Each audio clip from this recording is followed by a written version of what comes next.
Mission प्रवक्ता के online platform पर आपका हार्दिक स्वागत है। मिशन प्रवक्ता का जो ध्येय वाक्य है कि आप यहाँ आए हैं स्टूडेंट बनकर, लेकिन भरोसा रखिए आप निकलेंगे प्रवक्ता बनकर। मिशन प्रवक्ता की टीम लगातार आपके लिए काम कर रही है। कल जो विधानमंडल से खबर निकल के आई बजट सत्र के दौरान, वो थोड़ी सी कुछ साथियों के लिए अच्छी, तो कुछ साथियों के लिए थोड़ी सी निराशाजनक है। खबर के बारे में कल हम लोगों ने चर्चा किया ही था कि TRE 3 के सप्लीमेंट्री रिजल्ट जारी करने की कोई सरकार की कोई मंशा नहीं है और मई या जून तक आपको TRE 4 का नोटिफिकेशन देखने को मिल सकता है। उसी के साथ साथ जो दूसरी खबर निकल के आई थी कि हो सकता है कि TRE 4 के पहले स्टेट का भी आयोजन किया जाए। शायद उसके लिए कुछ हमारे साथी जो है न्यायालय की तरफ गए थे, शायद वहाँ से कुछ ऐसा गाइडलाइन, अभी तो पूरी पुष्टि नहीं हो पाई है कि जारी हुआ है कि नहीं हुआ है, लेकिन कल कुछ ये भी प्रोसीजिंग में था। फिलहाल हम और आप तो स्टूडेंट हैं, तो ये सब की चीज़ें मान लीजिए सरकार की प्रोसीजिंग है तो सरकार पे छोड़ देते हैं, और जो स्टूडेंट की प्रोसीजिंग है यानी पढ़ना, तो हम लोग उस पर चलते हैं। तो आइए बिना देरी किए हुए चलते हैं अपने क्वेश्चन की तरफ। टेस्ट की पहली श्रृंखला में हमने आपको एक होमवर्क दिया था और कहा था कि आप कमेंट बॉक्स में ज़रूर लिखिएगा, लेकिन बड़ा मुझे अच्छा लगा कि किसी ने नहीं लिखा। तो ये आपको जाहिर करता है कि आप अध्ययन के प्रति कितने जो है रुचिकर विषय को ले रहे हैं या कितनी सीरियस हैं आप, क्योंकि अगर कुछ क्वेश्चन पूछे जाते हैं तो उसको आपको लिखना चाहिए। क्वेश्चन कल हमारा ये था कि जब हम लोग लाख को देख रहे थे तो लाख के देखते समय एक चीज़ निकल के आई थी, जिससे लाख ने कहा ना कि इस जो कार्यपालिका है और न्यायपालिका दोनों को के मध्य उसने अंतर नहीं किया था, दोनों को उसने एक ही में रखा था। कहाँ रखा था? दोनों को एक ही में रखा था। लेकिन भारतीय संविधान में कार्यपालिका को न्यायपालिका से अलग रखा गया है। तो किस अनुच्छेद में रखा गया था, कल का क्वेश्चन नहीं था हमारा, तो किसी ने तो उसका आंसर दिया नहीं, तो हम ही दे देते हैं, भाई आप नहीं देंगे तो हमको तो देना ही देना है। तो भारतीय संविधान के भाग 4 के नीति निर्देशक तत्वों के अंतर्गत अनुच्छेद 50 में यह व्यवस्था की गई है कि कार्यपालिका जो है न्यायपालिका से स्वतंत्र होगी। आइए चलते हैं अपने क्वेश्चन की तरफ। हमारा जो क्वेश्चन है वो कह रहा है कि चाणक्य के अनुसार राजा के कितने प्रकार होते हैं, यानी चाणक्य के अनुसार राजा के कितने प्रकार होते हैं। चाणक्य ने अपनी पुस्तक अर्थशास्त्र में राजा के बारे में बताया है। कल हमने ये भी जाना था कि चाणक्य ने राजतंत्र का समर्थन किया था, लेकिन समर्थन के साथ साथ चाणक्य ने यह भी बताया कि राजा के कितने प्रकार हो सकते हैं। तो बिना देरी किए हुए हम अपने सही ऑप्शन की तरफ चलते हैं कि ऑप्शन कौन सा होगा, राजा 4 होगा कि 5 होगा कि 3 होगा कि एक परमानेंट ऑप्शन, इनमें से कोई नहीं होगा। तो अर्थशास्त्र का अध्ययन करने पे यह पता चलता है कि राजा का जो प्रकार चाणक्य ने बताया है वह 3 प्रकार का बताया है, यानी इस क्वेश्चन का जो सबसे राइट आंसर होगा वो क्या होगा, वो 3 होगा। क्वेश्चन का तो आंसर मुझे हम लोगों को पता चल ही गया कि 3 होगा, लेकिन वे 3 कौन से प्रकार हैं इसके बारे में भी थोड़ी चर्चा कर लेते हैं। तो चाणक्य ने जो राजा के प्रकार बताए हैं वो 3 प्रकार बताए हैं। कितने प्रकार बताए हैं? 3 प्रकार बताए हैं। कौन कौन से? तो पहला उसका जो प्रकार है वह है धर्म विजयी राजा। कैसा राजा? धर्म विजयी राजा। जो उसका दूसरा प्रकार है वह है कौन सा? लोभ विजयी राजा। कौन सा? लोभ विजयी राजा। जो उसका तीसरा प्रकार है वह है असुर विजयी राजा। कौन सा? असुर विजयी राजा। यानी कौटिल्य ने तीनों प्रकार रखा है, पहला जो उत्तम, मध्यम और निम्न। जानते हैं इन राजाओं के बारे में कि ये राजा कैसे होते थे। जो पहला उनका धर्म विजयी राजा है, यह राजा श्रेष्ठ राजा माना जाता था। कैसा राजा माना जाता था? श्रेष्ठ राजा माना जाता था। यह राजा गौरव वह प्रतिज्ञा पाकर ही क्या होता था? संतुष्ट हो जाता था। यह राजा गौरव और प्रतिज्ञा पाकर ही संतुष्ट हो जाता था। जो उसका दूसरा प्रकार है, जो उसका दूसरा प्रकार है राजा का, वह है लोभी राजा। कैसा राजा? लोभी राजा। ऐसा राजा धन व भूमि, धन व भूमि पाकर संतुष्ट हो जाता था। तो इसका तीसरा राजा है वह असुर विजयी राजा है। कौन सा राजा है? असुर विजयी राजा है। कौटिल्य ने कहा यह सबसे निकृष्ट राजा होगा, यह सबसे निकृष्ट राजा होगा। ऐसा राजा धन, भूमि व इसके साथ साथ स्त्री, और इस स्त्री से पुत्र प्राप्ति के बाद ही क्या होता था? संतुष्ट होता था। हमने देखा कि कौटिल्य ने राजा के 3 प्रकार बताए। धर्म विजयी राजा, धर्म विजयी राजा, दूसरा लोभ विजयी राजा तीसरा असुर विजयी राजा। यानी पहला राजा श्रेष्ठ राजा, दूसरा राजा मध्यम वर्ग का राजा, तीसरा राजा निकृष्ट राजा। इन राजाओं की प्रकारों के साथ साथ कौटिल्य ने इन राजाओं के गुण के बारे में भी बताया। खाने वाला गुण नहीं, गुण मतलब स्वभाव यानी व्यक्तित्व, यानी उनकी विशेषताएं। तो कौटिल्य ने जो अपने अर्थशास्त्र में राजा के 4 प्रकार के गुण बताए हैं। पहला जो गुण है उसका वो अभिकामक गुण है। जो दूसरा गुण उनका है वह जो है उत्साह गुण है। जो उनका तीसरा गुण है वह है प्रज्ञा गुण। जो उसका चौथा गुण है वह है आत्मसम्मत गुण। हमने देखा जो कि राजा के जो गुण हैं कौन कौन से 4 गुण हैं। पहला अभिकामक गुण, दूसरा उत्साह गुण, तीसरा प्रज्ञा गुण, चौथा आत्मसम्मत गुण। इसी के साथ साथ हम देखते हैं कि पंचमहाभूत भी होते हैं। इसके बारे में तो आप कमेंट में बताइएगा कि पंचमहाभूत कितने होते हैं। फिर चलते हैं अपने अगले क्वेश्चन की तरफ। अगला जो क्वेश्चन है कि हंटर कमीशन के सामने 1882 ईस्वी में किसने व्यावसायिक शिक्षा की मांग रखी। हंटर कमीशन के सामने 1882 ईस्वी में किसने व्यावसायिक शिक्षा की मांग रखी। क्या वह मांग पंडित रामाबाई ने रखी? क्या वह मांग बाल गंगाधर तिलक ने रखी? क्या वह मांग जो है महात्मा गांधी ने लिखी? थोड़ा टाइपिंग मिस्टेक है, देख लीजिएगा इसको। या इनमें से सभी ने मांग रखी? देखिए, अगर सभी की मांग आपको ऑप्शन काटने का तरीका बताते हैं। यदि सभी ने रखी होती, हो सकता है कि महात्मा गांधी को लेकर आपको को जो है थोड़ा सा हो कि व्यवसायिक शिक्षा की मांग हो, तो उन्होंने भी रखा था अपना वर्धा प्रोजेक्ट आदि के माध्यम से। लेकिन ऑप्शन को उनमें से सभी में तो आपको 2 प्रकार से आपको इनमें से सभी नहीं होगा। बाल गंगाधर तिलक से भी मामला थोड़ा सा कट सकता है, ठीक। लेकिन जो सबसे बड़ा ऑप्शन काटने का जरिया है वो जो यहाँ पे डेट मेंशन कर दिया है कि 1882 ईस्वी। यानी अब देखते हैं, थोड़ा सा इसको सीरियस होकर देखना पड़ेगा। तो देखने के बाद प्रथम दृष्टया पता चलता है कि हंटर कमीशन के सामने पंडित रामाबाई ने क्या किया था, व्यवसायिक शिक्षा की मांग रखी थी। आप सोचिए कि 1882 ईस्वी में एक भारतीय महिला ने इस तरीके की मांग रखी। हम भारतीय होने पे एक गर्व महसूस कर सकते हैं कि जो चीज़ें बाद में ऐड हुई शिक्षाविदों के द्वारा, वो चीज़ पंडित रामाबाई ने बहुत पहले व्यवसायिक शिक्षा की मांग रखी थी। अगर आपको व्यवसायिक शिक्षा के बारे में पता नहीं है तो व्यवसायिक शिक्षा का ऐसी शिक्षा होती है जिसके बारे में आपको पढ़ाई के साथ साथ कुछ व्यवसाय यानी कुछ बिजनेस या कुछ कारोबार के बारे में भी आपको दक्ष किया जाता है, ताकि आप अपना जीवन यापन सुचारू रूप से कर सकें। आइए थोड़ा सा परिचय पंडित रामाबाई के बारे में भी जान लेते हैं। रामाबाई कहाँ की निवासी थी? कर्नाटक की निवासी थी। कहाँ की निवासी थी? कर्नाटक की निवासी थी। और इन्होंने 1882 ईस्वी में ही क्या किया था? आर्य महिला समाज की स्थापना किया था, ठीक। क्या किया था? आर्य महिला समाज की स्थापना किया था, जिसका विरोध किसने किया? बाल गंगाधर तिलक ने किया था। किसने इसका विरोध किया था? बाल गंगाधर तिलक ने इसका क्या किया था? विरोध किया था। आगे इनके बारे में थोड़ी बहुत और जानकारी ले लेते हैं। तो 1886 ईस्वी में, इसमें 1886 ईस्वी में ये कहाँ गई? ये अमेरिका गई और वहाँ पे उन्होंने रामाबाई एसोसिएशन की स्थापना किया। डेट मेंशन इसको आप याद रखिएगा। 1886 में रामाबाई एसोसिएशन की इन्होंने स्थापना किया। यानी हंटर कमीशन के सामने 1882 में व्यवसायिक शिक्षा की मांग रखी। इसी 1882 ईस्वी में इन्होंने आर्य महिला समाज की स्थापना किया और जिसका विरोध बाल गंगाधर तिलक ने किया। और इसके बाद 1886 ईस्वी में ये अमेरिका गई, वहाँ पे इन्होंने रामाबाई एसोसिएशन की स्थापना किया।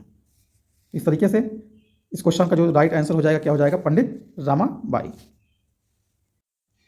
हमारा जो अगला क्वेश्चन है कि किसने सबसे पहले असमानता को भागों में बांटा। क्वेश्चन ध्यान से पढ़िएगा कि किसने सबसे पहले असमानता को भागों में बांटा। देखिए, असमानता की चर्चा तो बहुत से लोगों ने किया है। देखते हैं इसमें किसने किया है। लॉक ने किया था या गांधी जी, बेंथम या जे स्मिथ।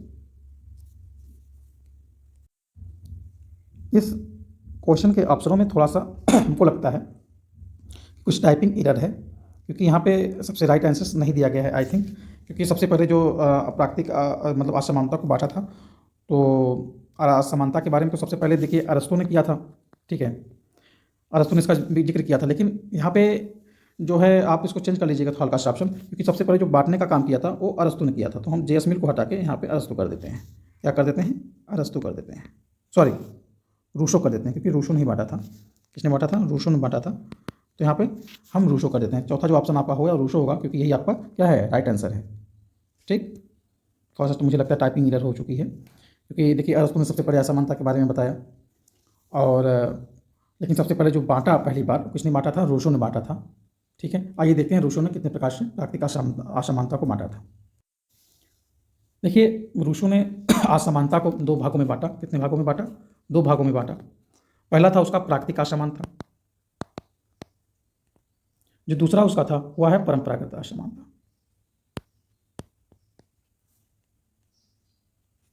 प्राकृतिक असमानता के बारे में रूसो कहता है कि मानव इसमें परिवर्तन की मांग नहीं कर सकता। मानव जो है परिवर्तन की मांग इसमें नहीं कर सकता। जैसे क्यों नहीं कर सकता?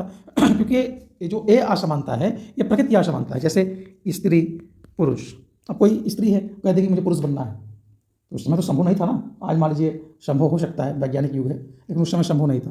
कोई व्यक्ति काला है कह देख हमको गोरा बनना है, ये भी संभव नहीं था। तो यानी जो प्राकृतिक असमानता थी इसमें जो है मानव परिवर्तन की मांग नहीं कर सकता था। जो उसका दूसरा प्रकार है परंपरागत असमानता, यह समाज की देन थी। किसकी देन थी? यह समाज की देन थी। जैसे कोई व्यक्ति दलित है, उसको दलित कह के आप वंचित शोषित कर रहे हैं, या कोई व्यक्ति जो है कोई स्त्री है, ठीक, स्त्री की तुलना आप पुरुष से निम्न श्रेणी में कर रहे हैं। ऐसे परंपरागत असमानता में सम्मान, भूमिका आदि की चर्चा की जाती थी। इसकी चर्चा की जाती थी, सम्मान या भूमिका की चर्चा की जाती थी। इसमें व्यक्ति परिवर्तन की मांग करता था। जो ये परंपरागत असमानता है इसमें व्यक्ति परिवर्तन की मांग करता था। हम समझ गए कि सबसे पहले असमानता को दो भागों में बांटा। किसने बांटा? रूसो ने बांटा। किसने बांटा? रूसो ने बांटा। और किसने भागों में बांटा? दो भागों में बांटा, प्राकृतिक असमानता और परंपरागत असमानता। प्राकृतिक असमानता में व्यक्ति परिवर्तन की मांग नहीं कर सकता, क्योंकि यह असमानता स्वयं मानव द्वारा बनाई गई नहीं है, या किसके द्वारा बनाई गई है? ईश्वर के द्वारा बनाई गई है। जो उसकी दूसरी प्रकार की असमानता थी, परंपरागत असमानता थी, यह मानव के द्वारा बनाई गई थी, समाज के द्वारा बनाई गई थी। तो इसमें व्यक्ति परिवर्तन की मांग कर सकता था। तो इसका जो राइट आंसर हो जाएगा क्या हो जाएगा? रूसो हो जाएगा। इसका जो सबसे राइट आंसर हो जाएगा क्या हो जाएगा? रूसो हो जाएगा। रूसो ने सर्वप्रथम असमानता को दो भागों में बांटा था। ठीक, चलते हैं अपने अगले क्वेश्चन की तरफ। हमारा जो अगला क्वेश्चन है यह कह रहा है कि द्वंद्वात्मक भौतिकवाद के जनक कौन है? सॉरी, क्या द्वंद्वात्मक भौतिकवाद के जनक हाब्स हैं, क्या लॉक हैं, क्या मार्क्स हैं, या हीगल है? देखिए, द्वंद्वात्मक भौतिकवाद के जनक बिना देरी किए हुए मानते हैं कि सबसे सही राइट आंसर कौन होगा। तो इसका राइट आंसर है मार्क्स। क्या सबसे जो राइट आंसर क्या है? मार्क्स है। इसी के साथ साथ हम जान लेते हैं कि बाकी जो विचारक हैं वो किसी ना किसी चीज़ के तो जन्मदाता होंगे ही। तो देखिए, जो हाब्स हैं, हाब्स जो है वैज्ञानिक भौतिकवाद के जनक है। किसके? वैज्ञानिक भौतिकवाद के जनक। वैज्ञानिक भौतिकवाद के जनक कौन है? हाब्स हैं। यह चीज़ इन्होंने गैलीलियो से प्राप्त किया था। कभी कभी क्वेश्चन में पूछ देता है जो हाब्स हैं वैज्ञानिक भौतिकवाद के जनक हैं, वह यह प्रेरणा उन्होंने किससे लिया था? उन्होंने यह प्रेरणा गैलीलियो से लिया था। ठीक है, आगे हम हीगल के बारे में भी चर्चा कर लेते हैं। हीगल अच्छे सांख्यिक विचारक थे, यानी दैवी उत्पत्ति के राजा के सिद्धांत में काफ़ी आस्था थी। इन्होंने कहा था कि राजा जो होते हैं ईश्वर की जीवित प्रतिमाएँ होते हैं। सॉरी, इन्होंने नहीं कहा था, मतलब इन्होंने इसी तरीके एक मिलता जुलता कोई कोटेशन कहा था। तो हीगल के बारे में जानते हैं कि हीगल जो है द्वंद्वात्मक चेतना का जनक माना जाता है। इनको, हीगल को क्या माना जाता है? द्वंद्वात्मक चेतना का जनक माना जाता है। हीगल को क्या माना जाता है? हीगल को द्वंद्वात्मक चेतना का जनक माना जाता है। जो मैंने अभी एक कोटेशन बता दिया था, तो थोड़ा सा रात में वीडियो शूट हो रहा है तो थोड़ा सा नींद में, सो इसके लिए मैं माफ़ी चाहता हूँ। लेकिन जो कहा था कि राजा जो ईश्वर की जीवित प्रतिमाएँ हैं, यह शायद किसी राजा ने कहा था। और जो हीगल का कोटेशन भी मिलता जुलता है, और राज्य के बारे में हीगल ने कहा था कि राज्य ईश्वर की वर्षन है, कि राज्य जो है पृथ्वी पर ईश्वर का अवतरण है। आगे देखते हैं कि हीगल जो है किसका जन्मदाता है? हीगल किसका जन्मदाता है? द्वंद्वात्मक चेतना का जनक या जन्मदाता है। आगे हम लॉक के बारे में देखते हैं। इसके बारे में, लॉक के बारे में जब देखते हैं तो लॉक जो है उदारवाद का जनक है। किसका जनक है? लॉक उदारवाद का जनक है। ठीक, मुझे लगता है कि इस इतने एक्सप्लेन के बाद आपको पता चल ही गया होगा कि हाब्स किसका जन्मदाता है। हाब्स वैज्ञानिक द्वंद्वात्मक का जन्मदाता है, और लॉक उदारवाद का जन्मदाता है, मार्क्स द्वंद्वात्मक भौतिकवाद का जन्मदाता है, और हीगल द्वंद्वात्मक चेतना का जन्मदाता है। चलते हैं अपने अगले क्वेश्चन की तरफ। इसका जो राइट आंसर होगा मार्क्स होगा। अब हमारा जो अगला क्वेश्चन है कह रहा है कि मुस्लिम लीग की स्थापना कब हुई? क्या मुस्लिम लीग की स्थापना 1905 में हुई, या 1916 में, सॉरी 1906 में हुई, या 1885 में हुई, या 1907 में हुई? तो देखिए, जो मुस्लिम लीग की स्थापना है वह जो है 1906 ईस्वी में हुई। इसका जो सबसे राइट आंसर हो जाएगा क्या हो जाएगा? 1906 ईस्वी में हुई। अन्य ऑप्शन का भी पोस्टमार्टम यहीं कर लेते हैं। देखिए 1907 में क्या हुआ, 1907 में कांग्रेस का विभाजन हुआ। 1907 में क्या हुआ, कांग्रेस का विभाजन हुआ। कहाँ पे हुआ था, सूरत में हुआ था। कहाँ पे, सूरत अधिवेशन में कांग्रेस का विभाजन हुआ। इस नदी के तट पर इसका विभाजन हुआ, तो ताप्ती नदी के तट पर क्या हुआ, सूरत का जो अधिवेशन हुआ था ताप्ती नदी के किनारे हुआ था, और यहीं पे कांग्रेस का क्या हो गया, विभाजन हो गया। कांग्रेस के दो दल, गरम दल और नरम दल आपस में विभाजित हो गए। अगला जो हमारा ऑप्शन है, थोड़ा कलर चेंज कर लेते हैं। 1905 में 1905 ही में जो क्या हुआ था, इसके बारे में थोड़ा सा हम लोग जानकारी ले लेते हैं। देखिए 1905 में क्या हुआ, 1905 में 7 अगस्त 1905 को, कितना, 7 अगस्त 1905 को कलकत्ता में स्वदेशी आंदोलन की घोषणा हुई थी। कहाँ पे, स्वदेशी आंदोलन की जो घोषणा हुई थी कहाँ पे हुई थी, कलकत्ता में हुई थी। इसी के साथ साथ 1905 की जो महत्वपूर्ण तिथियों में लॉर्ड कर्जन के द्वारा बंगाल विभाजन की भी घोषणा की गई थी। इसका निर्णय जो हुआ था वो 19 जुलाई 1905 को जो है बंगाल विभाजन करने का निर्णय लिया गया था। और यह विभाजन 16 अगस्त, कहाँ पे, 16 अगस्त 1905 को प्रभावी हुआ। दोनों डेट बहुत इंपॉर्टेंट है, थोड़ा सा ध्यान दीजिएगा। बंगाल विभाजन की घोषणा कब हुई थी, 19 जुलाई 1905 को हुई थी। 19 जुलाई 1905 को बंगाल विभाजन की घोषणा हुई और 16 अगस्त 1905 को यह विभाजन प्रभावी हुआ। और 7 अगस्त 1905 को बंगाल विभाजन की 7 अगस्त 1905 को स्वदेशी आंदोलन की शुरुआत हुई थी, यानी घोषणा हुई थी। कहाँ पे हुई थी, कलकत्ता में हुई थी। हमारा जो अगला ऑप्शन है 1885, तो शायद ये बताने का तो कोई तो बनता नहीं, फिर भी बता देते हैं कि 1885 में क्या हुआ था, कांग्रेस का विभाजन हुआ था।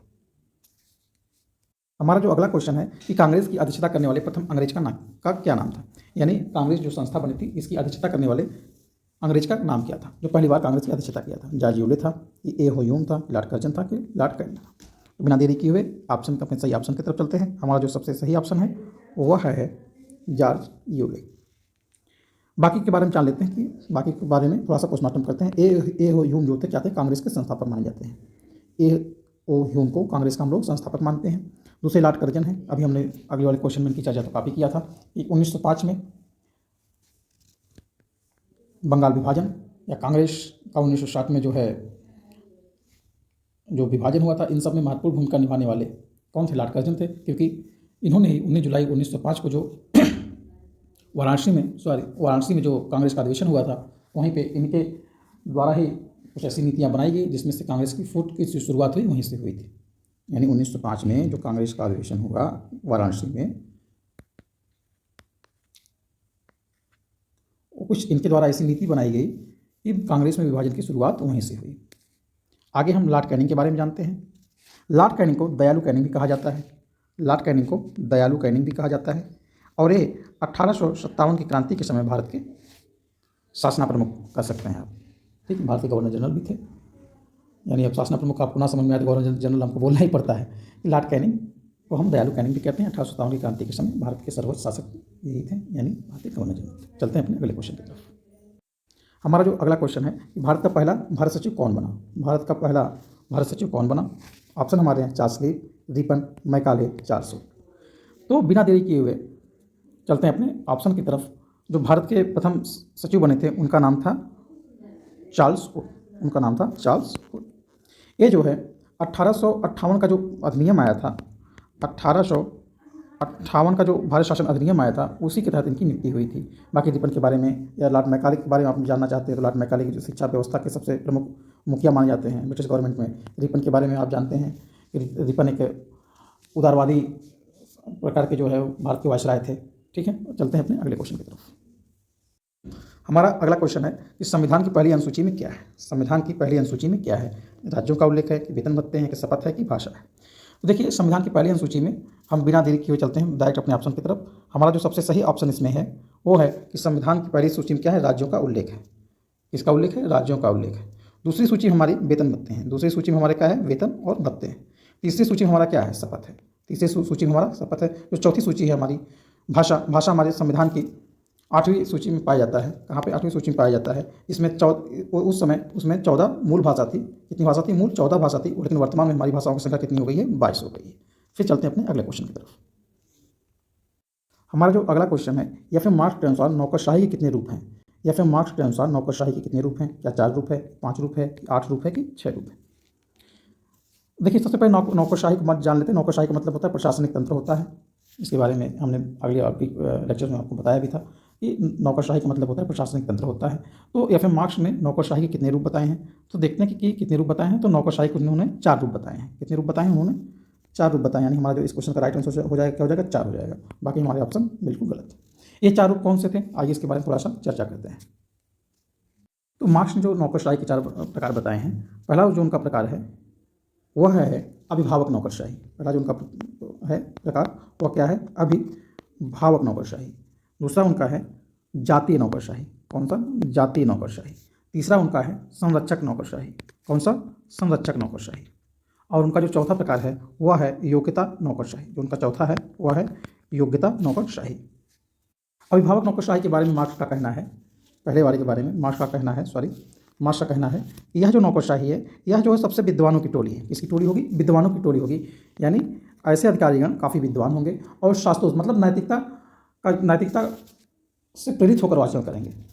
ठीक है, वह जो है नैतिकता से प्रेरित होकर आचरण करेंगे। यानी जो मार्क्स ने सबसे पहला जो उत्तम प्रकार के नौकरशाही के बारे में बताया है वो है अभिभावक नौकरशाही। शब्द से ही स्पष्ट है कि अभिभावक नौकरशाही है, उसमें सोचने की क्या जरूरत है, मतलब शास्त्रों से व्यवहार करेगा। जो उनका दूसरा नौकरशाही का प्रकार है वह है जातीय नौकरशाही। कौन सा? जातीय नौकरशाही। इस नौकरशाही के बारे में बिलोबी ने कहा कि यह कुलीन तंत्र है। किसने कहा? बिलोबी ने कहा कि जो है यह कुलीन तंत्र है, मतलब कुलीन तंत्र है। नाम से ही स्पष्ट है, इसमें इतना सोचने की क्या जरूरत है। जाति मतलब जहाँ जाति आ गया वहाँ पे कुलीन होगा।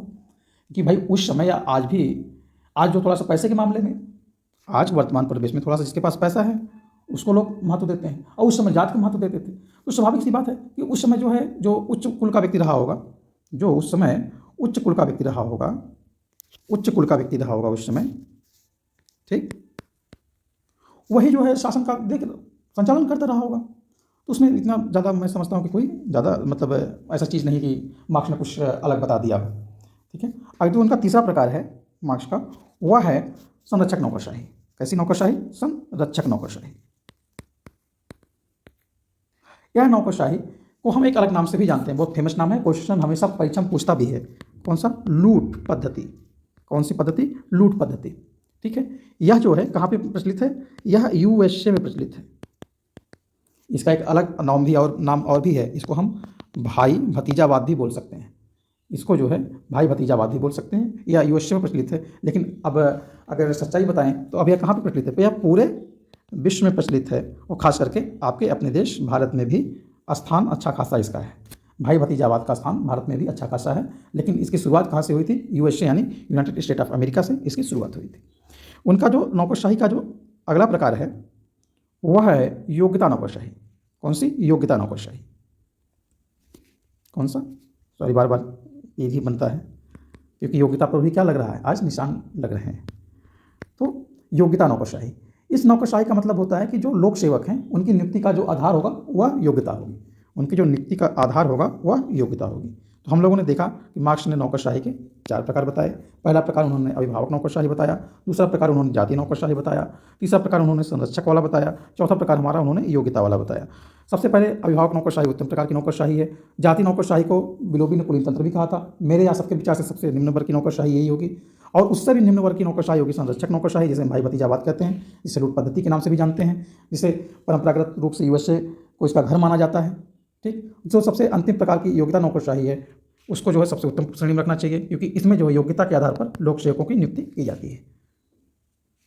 इसका जो सबसे राइट आंसर होगा क्या होगा? इसका जो राइट आंसर है वो है 4 प्रकार। आगे चलते हैं अपने इस श्रृंखला के, संभवतः मुझे लगता है कि अंतिम क्वेश्चन होगा।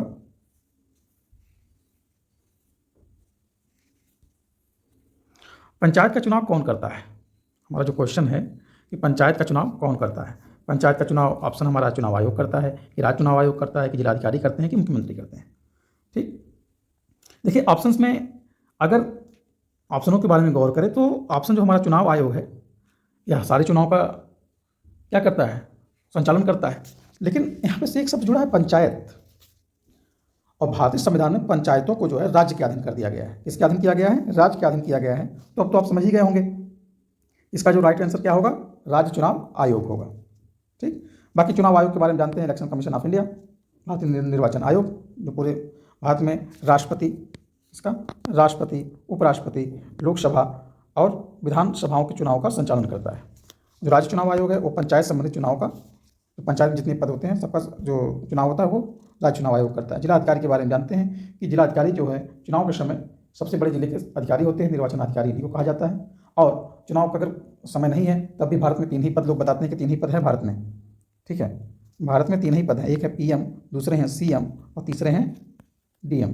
काफ़ी आप लोग समाचारों में देख भी रहे होंगे, इसमें काफ़ी जिलाधिकारियों को जो है डीएम जिलाधिकारी कहा जाता है और काफ़ी चर्चा में रहते हैं। तो भैया इनके बारे में कोई टिप्पणी तो हम करना यहाँ से कोशिश समझते नहीं है। अगला है हमारा है मुख्यमंत्री। मुख्यमंत्री के बारे में भी आप जानते होंगे, आए दिन तमाम मुख्यमंत्री चर्चा में रहते हैं। जैसे हमारे अभी योगी जी हो गए या नीतीश जी हो गए या किसी के नाम, या देवेंद्र फडणवीस जी भी वर्तमान में करंट में आप देखें तो वो चर्चा में चल रहे हैं, जो औरंगजेब वाला को लेकर जो सुर्खियों में चर्चा का विषय बना हुआ है। आज तो एक सीएम है। मुख्यमंत्री के बारे में जानते हैं कि विधानसभा का नेता होता है, सरकार का मुखिया होता है, सरकार का प्रथम वक्ता होता है, आदि आदि। तो चलते हैं, फिर मिलते हैं कभी। उसका राइट आंसर होगा वह होगा राज्य चुनाव आयोग। अगर आपको आज की प्रश्न की जो श्रृंखला यहीं समाप्त होती है, क्वेश्चन आपको अच्छे लगे, इसका व्याख्या अच्छी लगी हो तो लाइक, शेयर, कमेंट, सब्सक्राइब जरूर कीजिएगा। यदि कोई त्रुटि हुई होगी तो उसको कमेंट में जरूर बताइएगा ताकि उसको सुधार कर लिया जाए। और आप अध्ययन पे ज़्यादा ध्यान दीजिए क्योंकि एग्ज़ाम्स मुझे लगता है कि आने वाले हैं। कोई सुझाव होगा तो कमेंट में ज़रूर बताइएगा। हाँ, कुछ वाक्य अशुद्धियाँ हो सकती हैं, उसके लिए तो भाई हम शुरू से ही क्षमा मांगते आए हैं। एक बार पुनः अपने शब्दों को दोहराते हुए अगर कोई अशुद्धि होगी तो उसके लिए क्षमा कीजिएगा। कोई सुझाव होगा तो उसको कमेंट बॉक्स में जरूर दीजिएगा। बहुत बहुत धन्यवाद।